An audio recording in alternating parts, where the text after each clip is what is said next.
So, who should decide how you're taxed? Should it be, the distant Congress or someone who actually knows your town? And in Federalist number 36, Alexander Hamilton argues that both must work together because fairness in government depends not on where power sits, but it depends on how well it listens.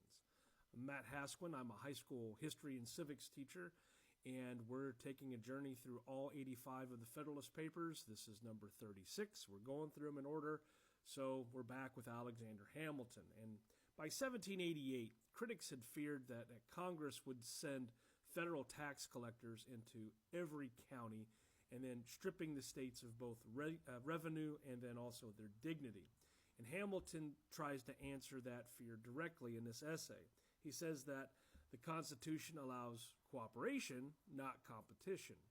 And so federal taxes can be collected through state officers, people who already know the community. That's how accountability and efficiency are supposed to meet. So Hamilton's central principle in this essay is pretty clear. He writes, the federal power of taxation should be employed with moderation and prudence, and should make use of the existing administrative structure of the states. So what Hamilton believes here is that local knowledge is essential to collecting taxes as a national policy. So the best tax system, according to Hamilton, is the one that's closest to the people. Now, Hamilton proposes a system in which state and federal officers cooperate. Congress determines the object of the tax, customs, land, excise, but states handle the administration since they understand the local realities. Now, this approach preserves efficiency while reinforcing trust. No distant bureaucracy, just familiar faces collecting the lawful dues. Now,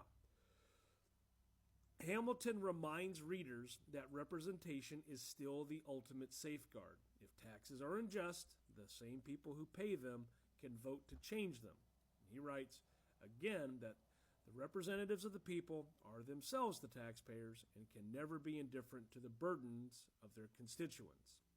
But that's supposed to be, self-government in practice, a government that pays what it asks others to pay.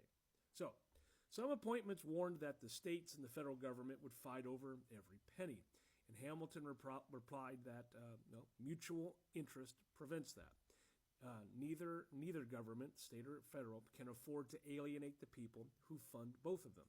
And he writes again that the people hold the strings of the purse in both hands. So that's not a rivalry between the two styles of government. That's a balance. Hamilton builds on his earlier essays. So in peace, the states collect most revenue for local needs. In war, the Union may take a larger share. But that shift is temporary, which is a reflection of circumstance and not supremacy. Cooperation, according to Hamilton, makes flexibility possible without sacrificing justice. So let's also remember this is prior to the collection of an income tax, which would have been unconstitutional. What we have going on today is a wee bit different. But let's look at Hamilton's logic within this particular essay.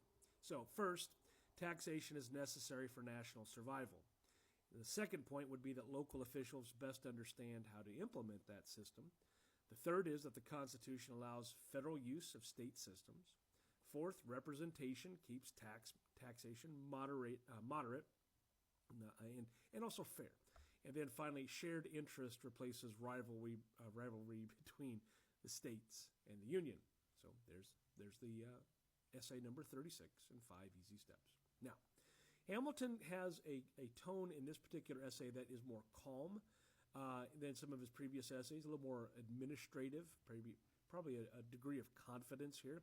It's kind of the voice of a man who knows governance isn't theory, but it's more about like logistics. Now, he sees cooperation not as compromise, but as efficiency that's elevated to principle. So in modern terms, he's effectively describing fiscal federalism, the same balance that still defines American taxation today. Now, Hamilton's deeper message is about trust. He believed government must operate close enough to be seen, transparent enough to be corrected, and humble enough to admit it serves the people who sustain it. That's not just fiscal policy. That brings us back to like his moral issues. This is civil morality. Now, every budget debate, every argument over local versus national control still echoes Hamilton's logic. He reminds us that trust isn't built through slogans, it's built through competence. When citizens see their government knows them, they're more willing to fund it because it feels like it's theirs. Now, our takeaways here are that the federal and state governments can share taxation without conflict, that local administration makes national policy humane and effective, that representation remains the best guarantee of fairness. Federalist number 36 closes Hamilton's great financial argument with balance and humility. He's saying that good government doesn't just raise money, it raises trust. And he imagines a nation where local knowledge informs national strength and where taxation, done justly, is an act of civic partnership and not oppression. I'm Matt Hasquin, and this is another one of those things we should all know. If this one helped you see how Hamilton blended logic with empathy, share it, repost it, all that stuff, and hang around for Federalist number 37, because this is where James Madison takes over, and he's going to explore the delicate philosophy of constitutional compromise. Thanks for watching.